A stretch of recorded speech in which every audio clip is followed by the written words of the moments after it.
اس کی یاد میں بھی انہوں نے کچھ باتیں لکھی ہیں. کہتے ہیں بیٹا محمود نے خوبصورت پاک تینت تھا.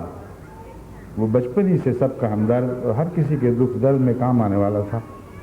وہ بچپن ہی سے 5 وقت کی نمازیں مسجد میں جا کر ادا کیا کرتا تھا. باپ کی طرح باغیرت اور تبلیغ کا دھنی تھا. جس دن اس کے FA کے امتحان ختم ہوئے تو مجھ سے کہنے لگا کہ امی دعا کریں میں اعلیٰ نمبروں میں کامیاب ہو جاؤں تاکہ میں فوج میں کمیشن حاصل کروں.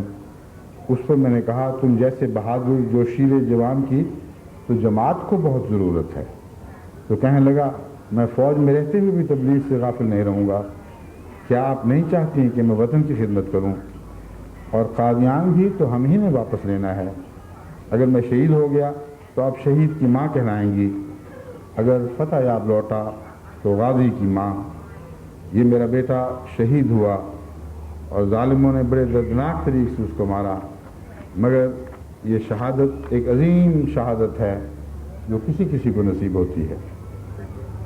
مکرمہ رشیدہ بیگم صاحبہ جن کے شوہر قریشی محمود احمد صاحب شہید کیے گئے،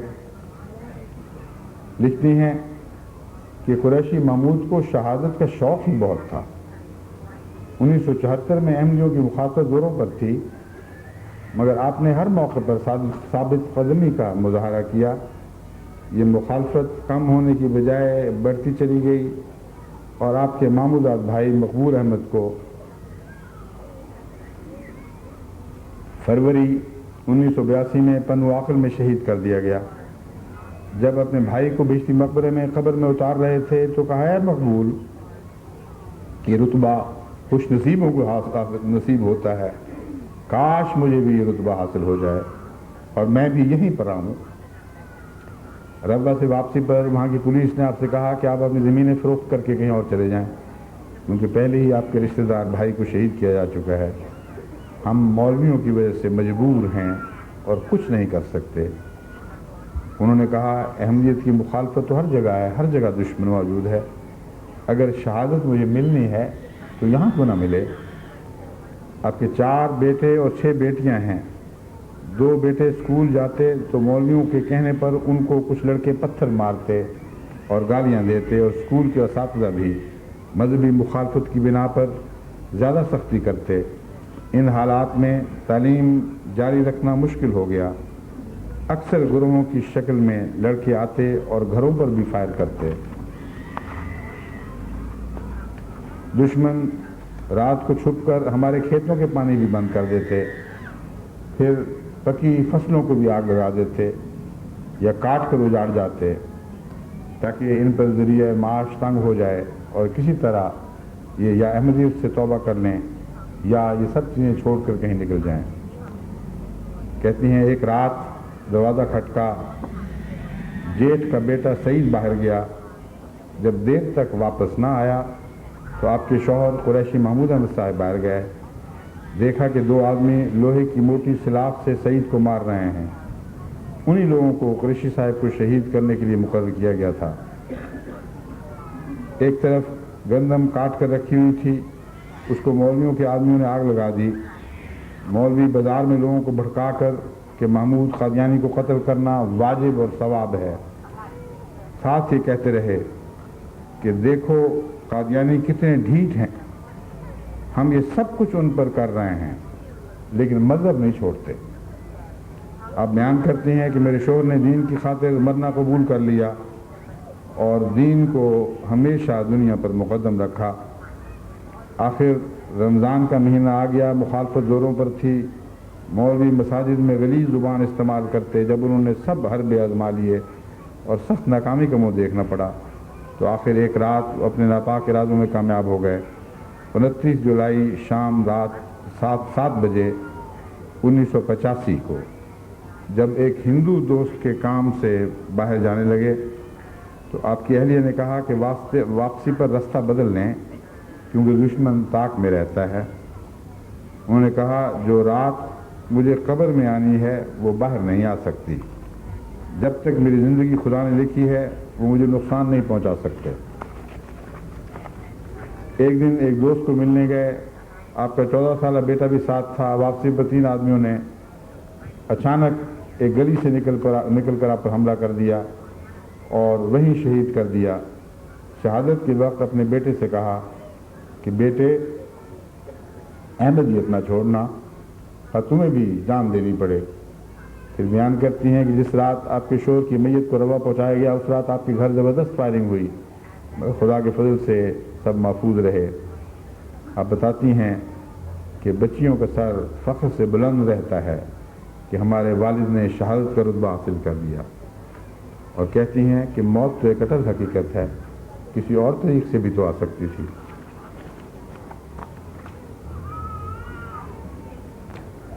رخسانہ طارق جولائی 1886 میں عید کے دن شہید کی گئیں۔ رخسانہ کے والد بتاتے ہیں کہ شادی سے چند روز قبل اس نے خواب دیکھی کہ میں اپنے کمرے میں بیٹھی ہوں اور حضور انور تشریف لائے ہیں اور کمرے کے باہر کی طرف کھڑکی کے راستے میرے سر پر ہاتھ پھیرا ہے جیسے بزرگ بچوں سے پیار کرتے ہیں۔ یہ خواب بیان کر کے وہ بہت خوش ہوئی۔ ایک عجیب بات ہے کہ میں ایک عجیب بات جو میں نے رخسانہ میں دیکھی، وہ شادی کے چند دن بعد ہی اپنا جہیز بانٹنے لگی۔ مجھ سے اجازت لے کر سارا سامان غریب لڑکیوں میں تقسیم کر دیا۔ پوچھنے پر کہنے لگی کہ میں نے اپنی امی جان سے کہا تھا کہ مجھے صرف 2 چرپائی وغیرہ دے دیں، زندگی ایسی ہی فانی ہے، اس کا کیا بھروسہ ہے، جتنی بھی غریبوں کی خدمت کر لوں مجھے راحت نصیب ہوتی ہے۔ طارق بتاتے ہیں کہ غریبوں کی خدمت کر کے اس کے چہرے پر اتنی خوشی ہوتی تھی جیسے سورج نکل آیا ہو۔ جولائی 86 میں عید ہی کا دن تھا۔ رخسانہ نے عید پر جانے کا ارادہ ظاہر کیا۔ طارق کے بڑے بھائی نے مخالفت کی اور ڈانٹ کر منع کر دیا۔ وہ طارق سے کہنے لگی ہم ربوہ چلے جاتے ہیں، وہاں اپنا گھر بنا لیتے ہیں۔ پھر وہ پرانے کپڑوں میں ہی عید کی نماز پر چلی گئی، حالانکہ شادی کے بعد یہ اس کی پہلی عید تھی۔ عید کی نماز میں وہ بہت روئی اور گھر واپس آتے ہوئے بہت خوش تھی۔ سب کے لیے ناشتہ تیار کیا۔ ان کے خاوند بتاتے ہیں کہ میں حیران تھا کہ آج اتنی خوش کیوں ہے۔ وہ گھر میں سب کو خوشی سے ملی، ہمیں کیا معلوم تھا کہ اس کے آخری لمحات ہیں۔ طارق کا بڑا بھائی آیا اور آتے ہی رخسانہ پر گولیوں کی بارش برسا دی۔ طارق کہتے ہیں کہ مجھے اکثر کہا کرتی تھی کہ جب میں اللہ کو پیاری ہو جاؤں تو مجھے پہاڑوں کے دامن میں دفن کرنا۔ وہ ربہ ہی کے پہاڑ تھے جہاں ملا کے وہ دفن کی گئی۔ مقبول شہید صاحب کی بیگم صاحبہ بیان کرتی ہیں کہ میرے شوہر مقبول احمد نے 1967 میں بیعت کی تھی۔ احمدیت قبول کرنے کے بعد مولوی آپ کو بہت تنگ کیا کرتے تھے، دھمکیاں دیتے، رات کو گھر میں پتھراؤ کرتے، دروازے کھٹکھٹاتے۔ آپ کا لکڑی کا آرا تھا۔ ایک دن ایک نقاب پوش شخص لکڑی خریدنے کے بہانے آیا اور خنجر نکال کر آپ پر پے بپے وار کیے اور وہیں شہید کر دیا۔ شوہر کی شہادت کے بعد سسرال والوں نے کہا جو غیر احمدی تھے کہ احمدیت چھوڑ دو تو ہم تمہیں پناہ دیں گے۔ دشمن بھی دھمکیاں دیتے رہے کہ احمدیت چھوڑ دو اور ہمارے ساتھ مل جاؤ، ہم تمہیں سینے سے لگا لیں گے، لیکن میں نے ان سب باتوں کو حقارت سے رد کر دیا اور ان سے کہا کہ جو کچھ کر سکتے ہو کر گزرو، کسی قیمت پر بھی میں احمدیت کی خاطر احمدیت کو نہیں چھوڑوں گی جس کی خاطر میرے شوہر کو آپ نے شہید کیا ہے، اور اس نے بڑی خوشی سے یہ قربانی دی تھی۔ مریم سلطانہ صاحبہ اہلیہ ڈاکٹر محمد احمد خان صاحب بیان کرتے ہیں کہ میں اپنے خاوند اور 4 بچوں کے ساتھ ضلع کوہاٹ کے علاقے ٹل میں مقیم تھی۔ اس علاقے میں کوئی احمدی گھرانہ نہ تھا۔ 1953 کے فسادات میں وہاں مخالفت کی آگ بہت بھڑکی۔ مخالفین میرے خاوند کو دھوکہ دے کر لے گئے اور غیر علاقے میں لے جا کر شہید کر دیا۔ جب آپ کو شہادت کی خبر ملی تو ارد گرد کوئی بھی آپ کا دوست نہ تھا، سب مخالف تھے۔ اپنے آپ کو دلاسا دیا اور ہمت کر کے بچوں کو خدا کے سپرد کر کے اپنے میاں کی لاش لینے کے لیے نکل کھڑی ہوئی۔ جس قسم کے حالات تھے لاش کا ملنا ممکن نظر نہ آتا تھا۔ آپ لاش تلاش کرتی پھرتی تھیں اور شہر کے لوگ ان میرے شوہر کہتے ہیں میں لاش تلاش کرتی پھرتی تھی اور شہر کے لوگ میرے شوہر کے قتل پر خوشیاں منا رہے تھے۔ میں نے صبر کا دامن ہاتھ سے نہ چھوڑا، کوئی میرے غم میں شریک نہ تھا۔ آخر انہوں نے لاش حاصل کر لی اور ٹرک کا انتظام کیا۔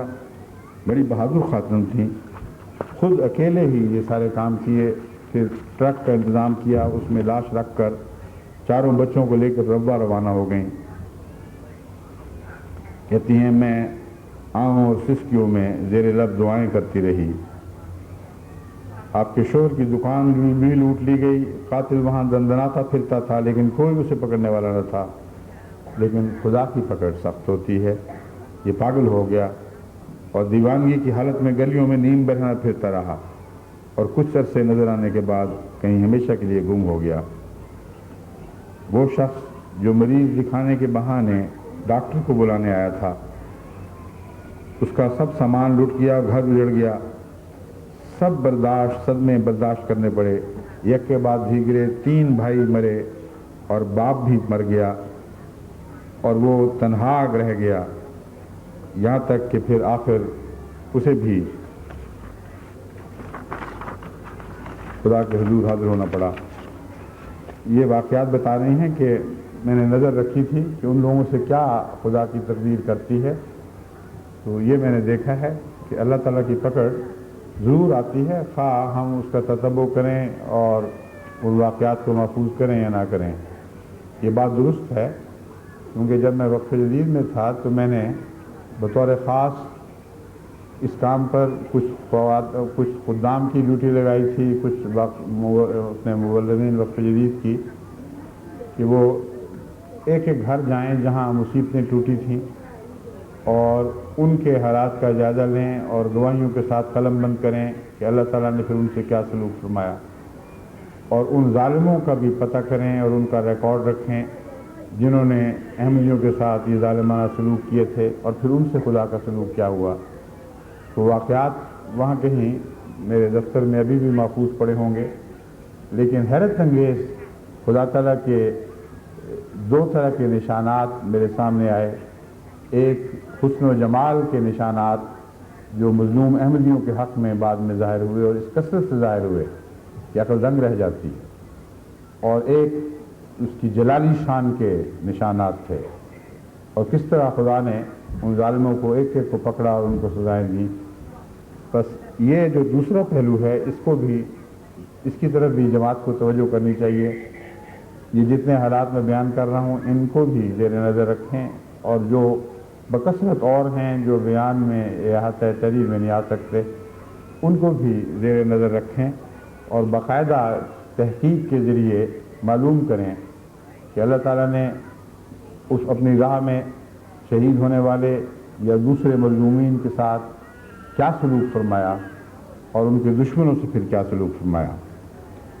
ڈاکٹر منور احمد صاحب شہید سکرنڈ کی اہلیہ بیان کرتی ہیں، ڈاکٹر صاحب کی شہادت سے قبل انہوں نے خواب دیکھا کہ میری سونے کی چوڑیوں میں سے ایک چوڑی ٹوٹ کر گر گئی ہے اور ساتھ ہی بہت بڑا ہجوم ہے اور عورتیں باری باری میرے گلے لگ کر رو رہی ہیں اور میں سمجھ نہ سکی کہ وہ کیوں رو رہی ہیں۔ صبح اٹھ کر پریشان رہی، صدقہ بھی دیا، مگر یوں محسوس ہوا کہ جسم سے جان نکل گئی۔ ڈاکٹر صاحب کو خواب سنائی تو کہنے لگے اللہ پر بھروسہ رکھو، جو رات قبر میں آنی ہے وہ باہر نہیں آئے گی۔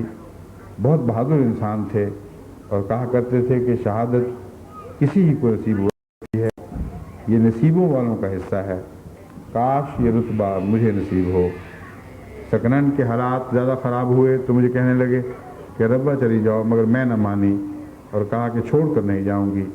جب شہادت کا دن آیا تو کلینک میں 2 آدمی آئے اور گولیاں برسا کر آپ کو وہیں شہید کر دیا۔ بیان کرتی ہیں کہ شدید گرمی میں 2:45 بجے کے قریب تینوں بچے سوئے ہوئے تھے کہ اچانک اٹھ کر چیخیں مارنے لگے۔ میں پہلے ہی بے چین تھی کہ اتنے میں کمپاؤنڈر روتا ہوا آیا اور بتایا کہ ڈاکٹر صاحب کو کسی نے گولی مار دی ہے. بہت ہجوم اکٹھا ہو گیا. ایک غم کا پہاڑ تھا جو مجھ پر ٹوٹ پڑا. بڑی تکلیف میں یہ دن کٹے. بچے کہتے کہ ابو کس نے گولی ماری, کیوں ماری, میں ان کو گولی مار دوں گا. ایک بچہ کہتا کہ وہاں اور لوگ بھی تو تھے, انہوں نے ہمارے ابا ہی کو کیوں مارا. میں انہیں سمجھاتی رہی کہ ان کو شہادت کا شوق تھا, تو وہ شوق پورا ہوا اور شہادت نصیب ہوئی. مکرمہ ثریا صاحبہ بیان کرتی ہیں کہ گجرانوالے میں علی پور میں رہتے تھے. 74 کے ہنگاموں میں جب وہاں پر جلوس آیا تو ایک رات 5-6 آدمی ہمارے گھر آ گئے. میری تائی جان نے ان سے کہا کہ تم کیا چاہتے ہو؟ تو انہوں نے جواب دیا کہ تمہارے گھروں کو اور تم لوگوں کو جلانا چاہتے ہیں. اس پر میری تائی جان نے کہا بے شک ہمارے گھروں کو جلا دو, لیکن ہمیں یہاں سے نکل جانے دو. اتنے میں میرے بہنوئی عنایت محمد بھی آ گئے. انہوں نے میرے بہنوئی اور میرے والد غلام قادر کو پکڑ لیا. میرے سامنے ان کو زبردستی گھسیٹتے ہوئے باہر لے گئے. اکیلی عورت تھی, بے بس تھی, کچھ نہ کر سکتی تھی. میرے دیکھتے دیکھتے ان ظالموں نے ان دونوں کو گولیاں مار مار کے شہید کر دیا. اللہ نے مجھے صبر کی توفیق بخشی. وہ غموں کا پہاڑ تھا جو ٹوٹ پڑا تھا. 2 ماہ بعد میری والدہ بھی وفات پا گئیں. بہت تکلیف دہ حالات تھے. اللہ کا شکر ہے کہ اس نے ہر موقع پر ثبات قدم عطا فرمایا. محترمہ امت اللہ اور امت الرشید صاحبہ بنت دونوں بیٹیاں ہیں ڈاکٹر عبد القدیر صاحب جدران کی. یہ لکھتی ہیں 1984 میں جب حالات خراب ہوئے تو آپ کو کئی دفعہ دھمکی آمیز خطوط آئے, یعنی ان کے والد کو, کہ ہم تمہیں قتل کر دیں گے. لیکن آپ کو ان دھمکیوں سے کوئی خوف اور ڈر نہ تھا, بلکہ نماز تہجد میں شہادت کی دعا مانگا کرتے تھے. آخر ایک روز ایک شخص مریض بن کر آیا اور مسیحا کی جان لے گیا. اس نے کئی فائر کیے اور ڈاکٹر صاحب نے اسی وقت شہادت کا مرتبہ پا لیا. آب زمزم سے دھلے ہوئے 2 کفن مکے سے لائے تھے. ان کی خواہش تھی کہ اس کفنوں میں ان کو دفنایا جائے. اصولاً شہید کو کفن نہیں دیا جاتا, مگر ڈاکٹر صاحب کے کپڑے خون میں لت پت تھے جو پولیس نے لے لیے, اور ڈاکٹر صاحب کو مجبوراً پھر وہی کفن کی چادریں پہنانی پڑیں.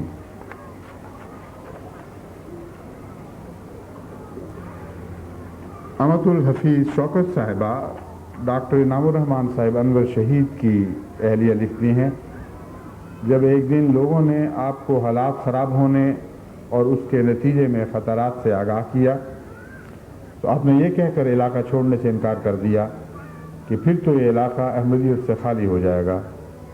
آپ کے تمام بہن بھائیوں اور عزیز و اقارب نے بھی سندھ چھوڑنے کا مشورہ دیا, مگر اس وقت بھی حامی نہ بھری, بلکہ کہنے لگے کہ شاید سندھ کی سرزمین میرا خون مانگتی ہے, اور پھر سینے پر ہاتھ مار کر کہنے لگے کہ میں اس کے لیے تیار ہوں.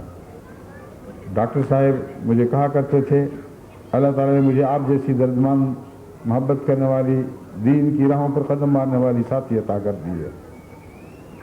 آخری دن جب ہم دونوں بازار گئے ہوئے تھے تو ایک دکان پر مجھے انتظار کرنے کے لیے کہا اور ساتھ ہی ایک سٹول لا کر دیا کہ آپ یہاں بیٹھیں. یہ گوارا نہ تھا کہ میں کھڑی ہو کر بے آرامی میں انتظار کروں. ساتھ ہی گوشت کی دکان تھی. ڈاکٹر صاحب گوشت لے کر پیسے نکالنے لگے تو پیچھے سے اچانک دشمنوں نے حملہ کر دیا اور موقع ہی پر آپ کو شہید کر دیا. آپ کی لاش خون میں لت پت تھی. آپ نے اپنے خون میں انگلیاں ڈبو کر لا الہ الا اللہ لکھا اور اس حالت میں جان دے دی. ان کی شہادت کا منظر بڑا دردناک تھا. میرے سامنے تڑپتے تڑپتے جان دی. اللہ تعالیٰ نے محض اپنے فضل سے مجھے صبر کی توفیق بخشی. عائشہ بی بی صاحبہ اہلیہ میں مہر صاحب اب گجرانوالہ لکھتی ہیں کہ 74 میں جب گجرانوالہ میں حالات خراب ہوئے تو میرے بیٹے منیر احمد کا ایک غیر احمدی دوست آیا اور کہنے لگا صبح بہت خطرہ ہے, راتوں کو کہیں چلتے ہیں. لیکن یہ تو وہی واقعہ ہے جو میں پہلے بیان کر چکا ہوں.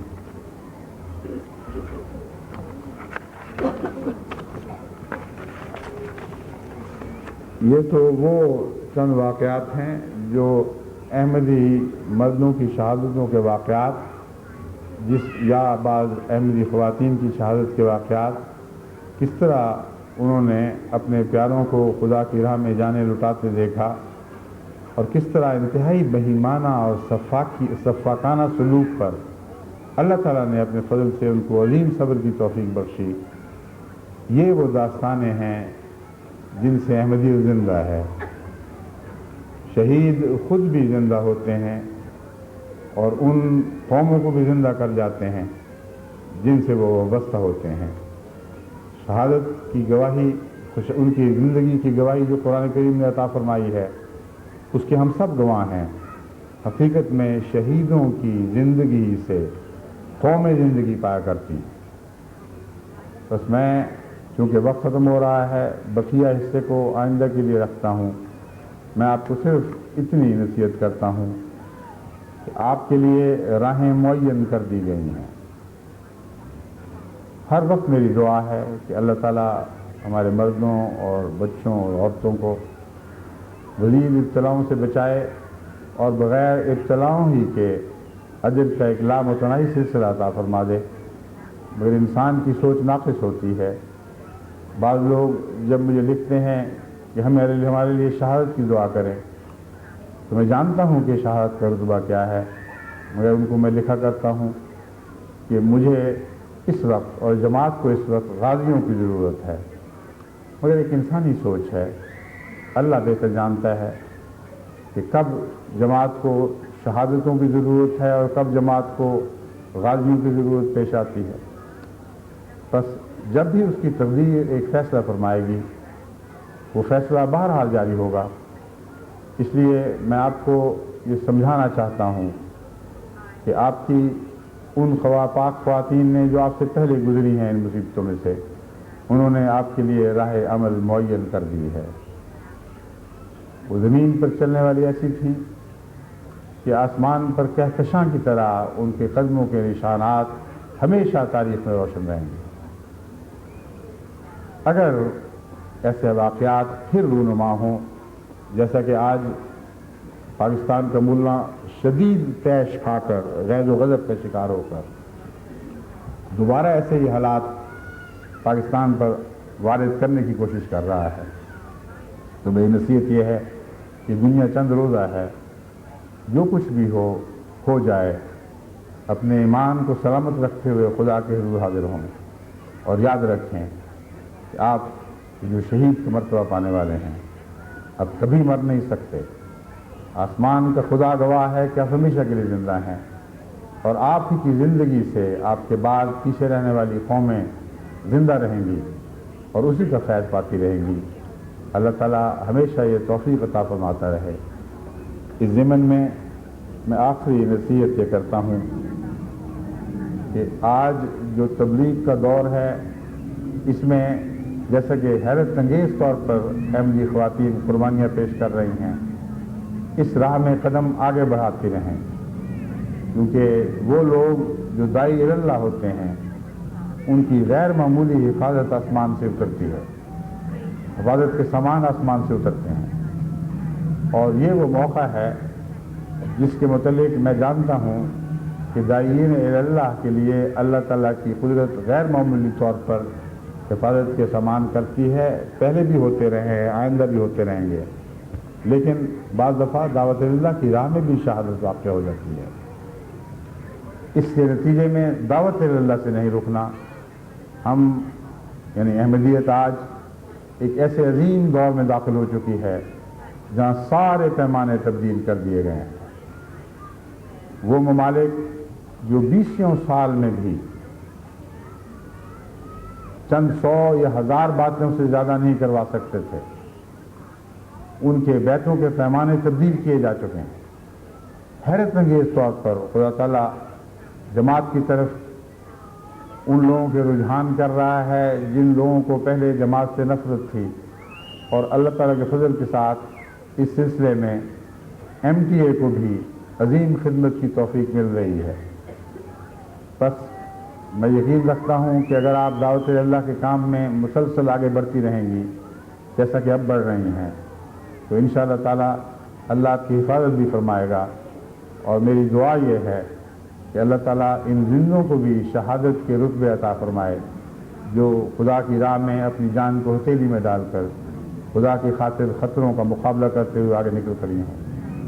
کیونکہ خدا کے ہاں یہ نہ صرف یہ کہ ناممکن نہیں بلکہ قرآن سے قطعی ثبوت اس بات کا موجود ہے کہ زندوں کو بھی شہید کہا گیا ہے. وہ لوگ جو ہمہ وقت شہادت کے لیے حاضر رہتے ہیں، جو خدمت کے لیے تیار رہتے ہیں اور خدا کی تقدیر پر چھوڑ دیتے ہیں کہ جو کچھ ان سے ہو وہ اس پر راضی رہیں گے، وہ زندہ بھی رہیں تبھی موت بھی وفات پائیں تو ان کو شہید ہی کہا جاتا ہے. تمام انبیاء کو انہی معنوں میں شہید کہا گیا ہے اور حضرت افضل محمد مصطفیٰ صلی اللہ علیہ وآلہ وسلم کو سب شہیدوں کا سردار قرار دیا گیا ہے. بس جہاں تک شہادت کا شوق ہے وہ تو خدا چاہے تو کئی رستوں سے عطا کر سکتا ہے. راہ عمل میں قدم نہ روکیں، مسلسل آگے بڑھتی رہیں. میں آپ کو بتا رہا ہوں کہ حال ہی میں لجنہ اعمال اللہ کی طرف سے مختلف ملکوں سے جو تبلیغ کے واقعات مل رہے ہیں وہ ایسے حیرت انگیز ہیں کہ بعض ملکوں میں کبھی مردوں نے اتنی بیعتیں نہیں کروائی تھیں جتنی پہلے وقتوں میں، جتنی اب احمدی خواتین بیعتیں کروا رہی ہیں. وہ اکیلی آپس میں مل کر منصوبے بناتی ہیں اور بعض دیہات کو چنتی ہیں اور ان کے لیے نکل کھڑی ہوتی ہیں جہاں ایک بھی احمدی نہیں ہے، اور اللہ تعالیٰ کے فضل کے ساتھ پھر وہاں احمدیت کا پودا گاڑ کر تسلی پاتی ہیں اور پھر ایسا پودا نصب کرتی ہیں جو جلد جلد نشو و نما پانے لگتا ہے، شاخیں نکالتا ہے، بیج اور پھل لاتا ہے، اس سے اور پھر پودے اگتے ہیں. یہ نمونے سالوں کی بات نہیں، مہینوں میں ہمارے سامنے ظاہر ہو رہا ہے. بس یہ ایک عظیم دور ہے جس سے قطعی طور پر، یقینی طور پر یہ بات ثابت ہے کہ اللہ تعالیٰ نے احمدیت کو فتح مند ہونے کے لیے بنایا ہے اور فتح مندی کے راستے پر تیزی کے ساتھ جماعت کے قدم آگے بڑھ رہے ہیں. خدا کی تائید کی ہوائیں ہمارے حق میں چل رہی ہیں. بس آگے بڑھتی رہیں، درود و سلام بھیجتی ہوئی آگے بڑھتی رہیں اور یہ عہد کریں کہ اگر بڑی سے بڑی قربانی کے لیے بھی آپ کو بلایا گیا تو ہنستے ہوئے، خدا کا نام لیتے ہوئے، محمد مصطفیٰ پہ درود بھیجتے ہوئے آپ خدا کی راہ میں جانے دیں گی اور ہر قربانی پیش کریں گی. اللہ آپ کا حامی و ناصر ہو. اللہ آپ کو عظیم سعادتوں کی توفیق بخشے. خدا کرے کہ آپ کی روشنی سے آئندہ 100 سال ہی کی نہیں، آئندہ 1000 سال کی احمدی تاریخ روشن ہو جائے. خدا کرے کہ ایسا ہی ہو. دعا کر لیں.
آمین.